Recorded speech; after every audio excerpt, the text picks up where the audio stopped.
Hi everyone, welcome back to another episode of Technologyglance.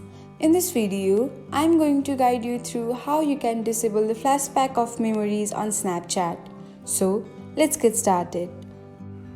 Watch till the end and don't forget to subscribe to Technologyglance by hitting the subscribe button and press the bell icon so that you'll never miss another update.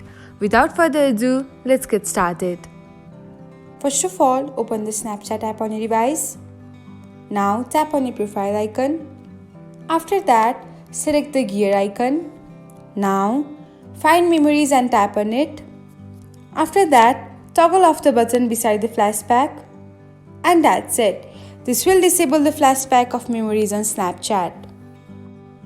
Thanks for watching. If you found this guide helpful, we will love it if you hit the thumbs up button below. We upload great new tech tutorials like this one every day. So, don't forget to subscribe to our channel and hit the bell icon to get an update as soon as we post a video.